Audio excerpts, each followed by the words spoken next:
इस संसार में जो सबसे बढ़कर के माया है वो है पढ़त मूर्खों की। पढ़त मूर्ख उन्हें कहते हैं जिनके लिए कबीरदास जी ने कहा है, पढ़ी पढ़ी पंडित मूर्ख भये। और इसीलिए मैं किताब लिखने में भी बहुत डरती थी, और जब किताब लिखने का सोचा भी है तो भी ऐसे महामूर्खों के हाथ में वो नहीं पड़नी चाहिए।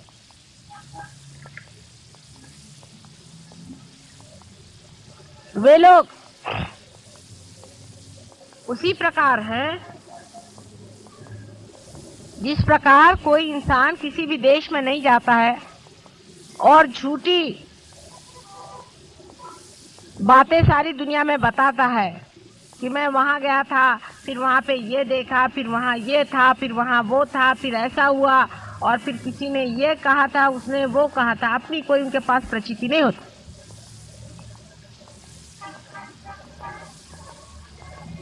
लेकिन आप जो सहयोगी हैं, आप सबको इसकी प्रचिति आई है,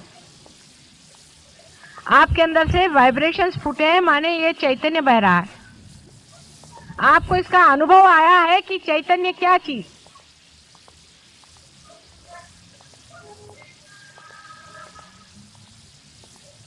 आप एक बड़े भारी स्थान पे बैठे हो, वो लोग बड़े बड़े भाषण दे सकते हैं, किसी चैतन्य के बारे में बता सकते हैं, बहुत बड़े श्लोक पढ़ सकते हैं, लेकिन उनको अनुभूति इतनी भी नहीं हुई, और वो परमात्मा के राज्य से अभी बहुत दूर है। आपकी एंट्री हो चुकी है,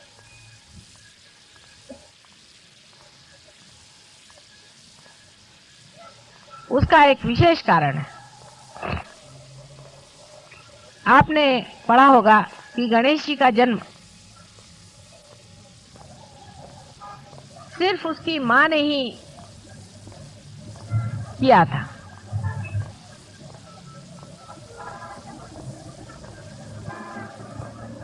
अपनी सृष्टि रचना से पहले ही उसने एक बेटे को जन्म दिया था। खुद मां ने ही ये सब किया था, इसलिए कि बाद में वो पिता को जान सके और उसको एक विशेष शक्तिशाली बनाया कि उसकी और ब्रह्मा विष्णु महेश कोई भी नजर उठा करके भी न देख सके, इतना वो शक्तिशाली था। एक विशेष रूप का वो बालक था।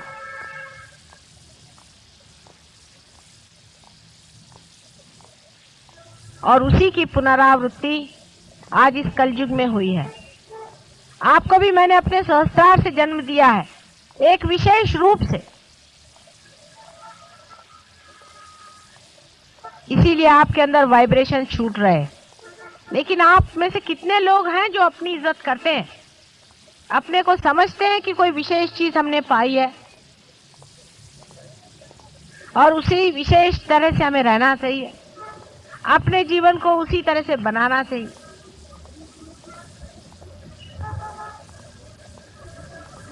आपका स्थान देवलोक से भी ऊंचा बना है। आपका वो स्थान है कि आपसे तो देवलोक भी ईर्ष्या करे। किसी देवों ने इस तरह से उंगलियों के इशारे पे जागृति नहीं थी, गणेश छोड़कर। किसी भी साधु संतों से ये कार्य नहीं हुआ था जिन्होंने हजारों साल की तपस्या की हुई है।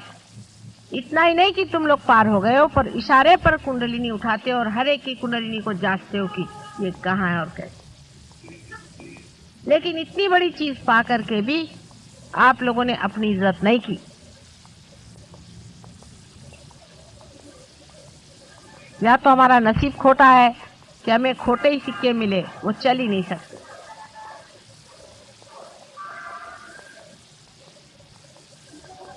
आधा अधूरापन इतना अधिक है, इतना अधिक है कि कभी कभी मेरा मन ये चाहता है कि बंद कर दें इस सहयोग को, अब खत्म करें। डांटते भी हैं, कहते भी हैं, प्यार भी करते हैं, दुलार भी करते हैं कि सिर्फ जरा स्टेडी हो जाओ, स्टेडी हो जाओ, चित्त तुम्हारा कहाँ बहक रहा है। आप जानते हैं कि आपके हाथ से हजारों लोग ठीक हो रहे हैं और हो सकते हैं आपकी बीमारियां भागें। परमात्मा की जो सर्वव्यापी ऑल परवेडिंग जो प्रेम शक्ति है वो आपके साथ साथ हर समय घूम रही है, आपको सहारा दे रही है। आप गलतियां भी कर रहे हैं वो देख रही है, आप झूठ बोलते हैं वो भी देख रही है, और आप माँ की निंदा करते हैं वो भी वो जान रही है, और आप बहुत छिछोरेपन से रह रहे हैं और बहुत ही सुपरफिशियली आप रह रहे हैं ये भी वो जान। सहयोग के प्रति आपका कमिटमेंट बड़ा ही खराब है, ये भी वो शक्ति जानती है, तो भी आपका वो सहारा दे रही है, हर जगह हर घड़ी हर प्रति आपको गाइड कर रही है। तो भी आप मिसगाइडेड हैं। आप रुपया पैसा और दुनिया भर की सत्ता उसके लिए इस तरह से छोटे होते जा रहे हैं। छी छी छी छी। बार बार मैं आपसे कहती हूँ कि आपका स्थान पूजनीय है, आप में से एक एक की पूजा करनी चाहिए, ऐसा आपका स्थान है। और भूतो न भविष्यति, इस तरह ऊंचे पद पे बिठाए हो लोग इस तरह से काम करने लग जाएं तो दुनिया क्या कहेगी, आपका इतिहास में क्या नाम जाएगा। आप तो जानते हैं कि आप में से बहुत लोगों ने पार तक किया हुआ है और फिर गिर गए।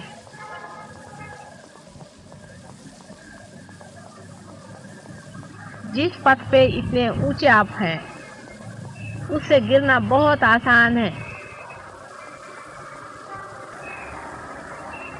सांसारिक चीजों में सहयोग नहीं देखना है,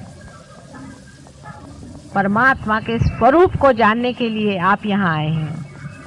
हमें कितना रुपया मिला इसके बाद में या हमारा क्या लाभ हुआ इसके बारे में, ये संसारिक तुच्छ चीजों का महत्व करना सहयोगी के लिए शोभनीय नहीं है। आप हमारे पास परमात्मा को मांगने आए हैं, संसारिक चीजें मांगने के लिए नहीं आए। न ही कुछ मेरे भाषण सुन करके झूठा ज्ञान इकट्ठा करने के लिए आए हैं आप, नहीं, जो साक्षात ज्ञान है। अंदर ही देखिए, जब भी आप ज्ञान मांगेगा अंदर से ज्ञान बहेगा, हर एक चीज स्पष्ट दिखाई देगी कि यही ज्ञान है। बहुत हो गया अपने बाल बच्चों के लिए और अपने घर द्वार की चिंताएं, आप विशेष स्थान पर बिठाए गए हैं। जो लोग विशेष होंगे उन्हीं से विशेष कार्य घटित होंगे।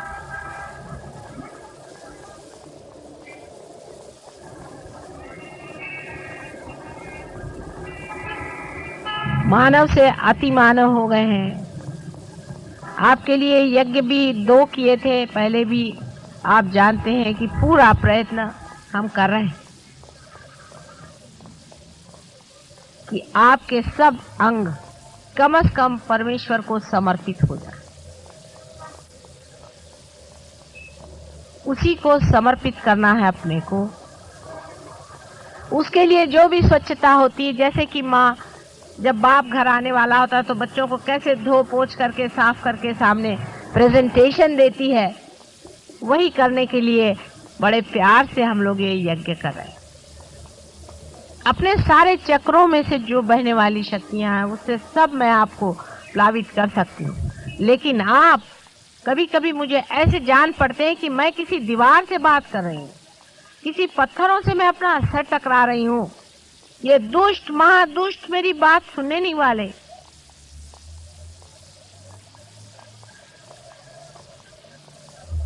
ऐसा नहीं होना चाहिए। सहयोग में गहरा उतरिए। सारे संसार का सुख एक तरफ है और परमात्मा के चरणारविंद का सुख एक तरफ। उस परम सुख को पाने के बाद मनुष्य संसार की किसी भी सुख की ओर देखता नहीं। जिस तरह मनुष्य अमृत को पा लेता है उसके बाद वो क्या ये मृत चीजें पीने वाला है। उसकी शक्तियां अनेक आपके लिए सज्ज हैं, आपके हाथ से बह रही हैं। आपको समझ में नहीं आता कि किस तरह से ये कहां पर काम कर रही है। मैंने बार बार आपसे कहा है, आप लोग सीखते हैं। आज प्रजापति का, ब्रह्मदेव का यज्ञ किया गया है। आप जानते हैं कि मनुष्य 5 एलिमेंट से बना हुआ है और ये जो 5 तत्व है, उन तत्वों की पूजन करने का ही मतलब ब्रह्मा का पूजन करना है, क्योंकि ये उनके आयुध हैं और ये भी प्रजापति को भी माँ ने ही दिए। माँ के देखने ही से प्रकाश हुआ था, इसीलिए तेज का जो तन्मात्रा है या जो एलिमेंट है वो तैयार हुआ, या इसेंस ऑफ एलिमेंट कही है तन्मात्रा का मतलब। माँ ने जब खुशबू ली, उसी सुगंध से ये पृथ्वी बनी। इसी तरह से पृथ्वी तत्व तैयार।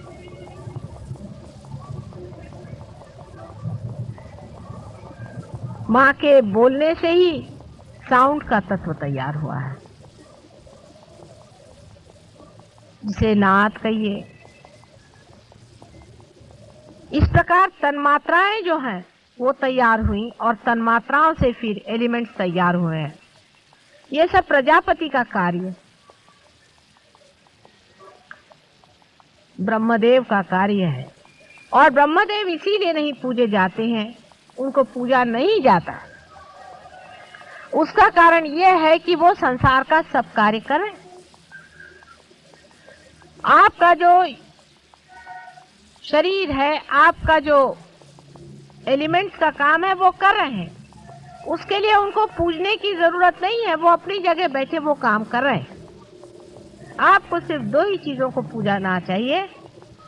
एक तो शिव को, जिससे आपका एग्जिस्टेंस बने रहे, आपका अस्तित्व बना रहे, आपके प्राण बने रहे, और दूसरा आपको विष्णु को, जो कि आपको इवोल्यूशन देता है, जिससे आपकी उत्क्रांति होती है। लेकिन यज्ञ प्रजापति का करना जरूरी है कि आपके अंदर के जो पंचभूत हैं, आपके अंदर के जो तत्व हैं, इन पंच महाभूतों के जो तत्व हैं जिन्हें तन्मात्राएं कहते हैं, वो जागरूक हो करके आपको भी उसका यश प्रदान करें। पहले यज्ञ सिर्फ प्रजापति का ही होता था,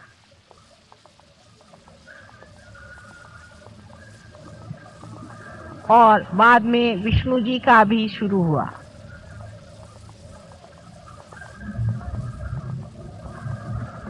शिव जी का भी यज्ञ होना चाहिए, ऐसा लोग सोचते हैं, लेकिन उनका यज्ञ नहीं होता है, उनका रुद्र होता है। उसके भी कारण है। शास्त्र में जो कुछ विधि लिखी हुई है, उन सब के बहुत गहरे कारण हैं। इसलिए जो कुछ लिखा हुआ है उसको अगर आप फॉलो करते हैं तो कोई उसमें ब्लाइंडनेस नहीं है, उसमें अंधता नहीं है। जबकि आपके पास वाइब्रेशंस हैं, आप स्वयं वाइब्रेशन से इसकी जांच पड़ताल कर ले सकते हैं कि जो ये विचार है या जो कुछ किताब में लिखा है ये ठीक है या नहीं।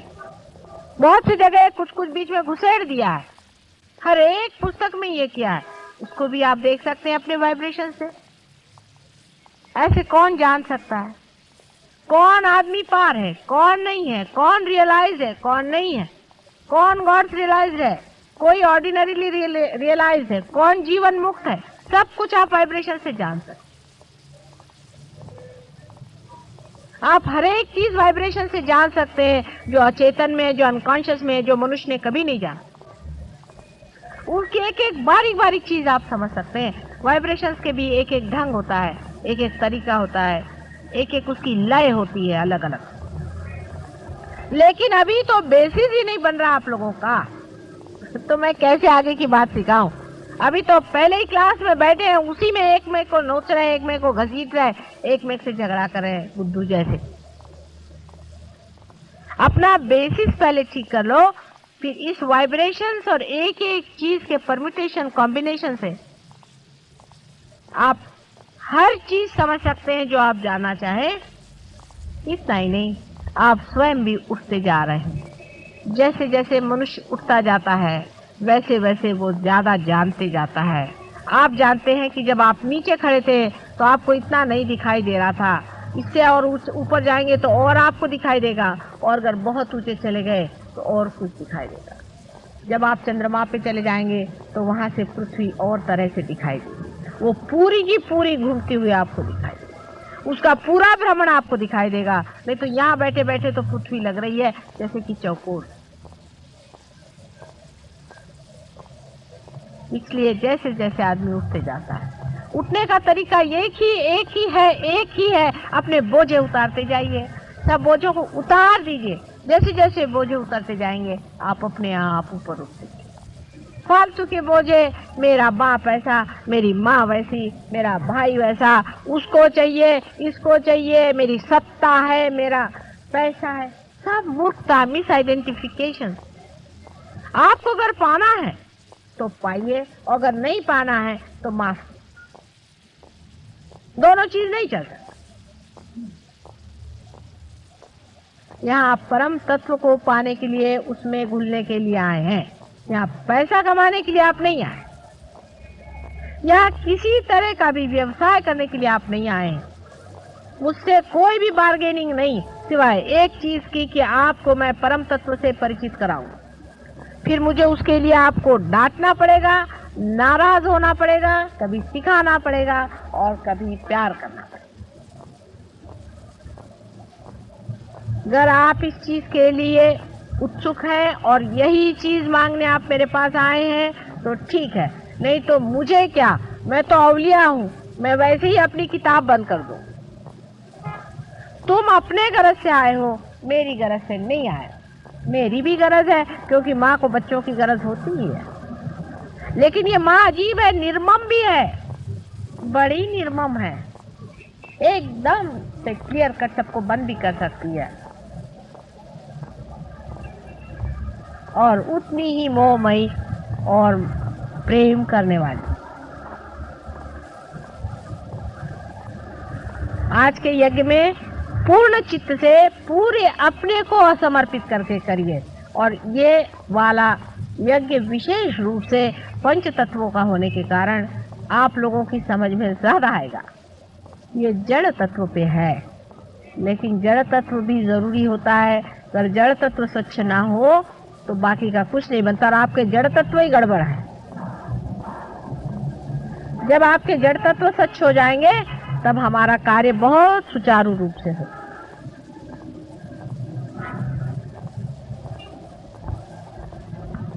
शायद अब एक दो ही प्रोग्राम आप लोगों से अलग ऐसे होंगे। ऐसे तो आप जानते हैं कि 19, 20 और 21 को 3 दिन हमारा प्रोग्राम होने वाला है कावल जी जहांगीर हॉल में।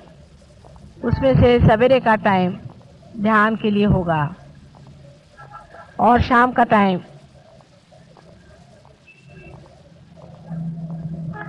भाषण आदि वगैरह, सवेरे ध्यान और क्यूरेटिव होंगे। 3 दिन के लिए पूरे डेडिकेशन के साथ आप कहीं भी रह रहे हो, कैसे भी हो, कहीं भी हो, कोई बहानेबाजी मत करिए। आप अपने ही से बहानेबाजी कर रहे हैं। 3 दिन जैसे कोई शादी में जाता है, बड़ा भारी यज्ञ है, उसमें अगर आप आए पूरी तरह से, औरों को लेकर आए, अपने मित्रों को लेकर आए, दोस्तों को लेकर आए, इसका प्रचार करें, घरों घर जाएं। हम तो हैंडबिल्स भी छपाने की बात कर रहे थे, लेकिन हैंडबिल्स की जगह अगर ऐसे कागज छप जाए तो आप लोग ले जाइए, उसको लिफाफे में डाल के सबके यहाँ भेज दीजिए जिनको आप सोचते हैं वो आना चाहें। जिस तरह से भी हो सकता है, लोग तो आ जाते हैं, लेकिन उसमें से कितने लोग असलियत से आते हैं वही पाएंगे। जरा सा भी उनमें खोट होएगा, उनको नहीं भगवान देने वाले कुछ भी। यहाँ कोई बैठा नहीं आप लोगों की चापलूसी करने के, ये कोई पॉलिटिक्स थोड़ी ना है। आप मुझे वोट नहीं देने वाले, मुझे आपको वोट देना पड़ेगा, ये उल्टी बात है। मुझे आपको सर्टिफिकेट देना पड़ेगा। अगर मैं आपसे नाराज हूँ तो भगवान भी आपसे नाराज है और सहयोग आपसे नाराज है, इसलिए आपको मुझे खुश करना पड़ेगा, मुझे प्रसन्न करना पड़ेगा, मुझे आपको वोट देना पड़ेगा। उल्टा मामला चल रहा है। घर से पैसा लगाकर भगत लोग इकट्ठे करना अपने से नहीं होता।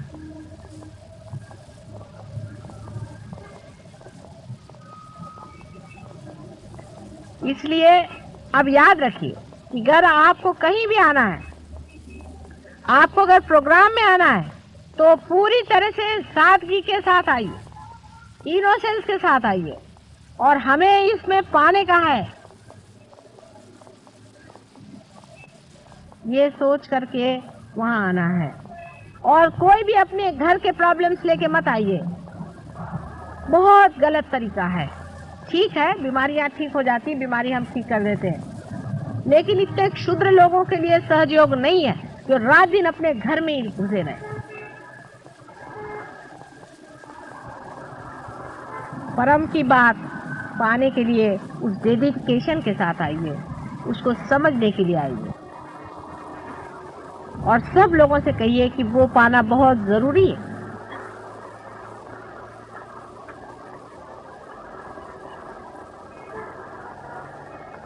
बहुत कुछ पहले भी कहा है, अब भी मैंने कहा है, कितनी चीजें अंदर गई भगवान जाने, और कितनी चीजें बाहरी रुक गई भगवान जाने। इस पर विचार करें। माँ बार बार कहती है, हर तरह से सर फोड़ फोड़ के भी कहे तो भी अगर समझ में नहीं आया तो हृदय खोल खोल कर कहती है, जो कुछ उससे बनता है पूरी तरह से आपकी कुंडलिनी को पूरी तरह से जागरूक करके और उसको सहस्त्रार से पूरी तरह से साफ करके अत्यंत सुचारू रूप से उसमें भी वो पुष्प वर्षा करती है। लेकिन आपकी अगर नाक ही बंद हो, आपकी अगर आंख ही बंद हो, आपके अगर कान ही बंद हो, और इस प्रकार आपका सभी कुछ जो कुछ जानने के यंत्र है सब आपने बंद कर लिए हैं, तो मैं सहयोग से क्या दे सकती हूँ। इसीलिए आज के यज्ञ में आपके यही 5 यंत्र मैं खोलने वाली हूँ। प्रयत्न करूंगी आप भी अपने को समर्पित करें और कहें कि हे प्रभु हमारे खोलो। प्रजापति से यही कहना कि हमारे ये यंत्र खोलो, और हमें कुछ नहीं चाहिए इस वक्त, सब अपनी फालतू की चीजें अपने जूतों के साथ बाहर रख दो, सब व्यर्थ चीजें बाहर रख करके यहाँ बैठो और अनंत का जो प्रेम है उसको पाओ।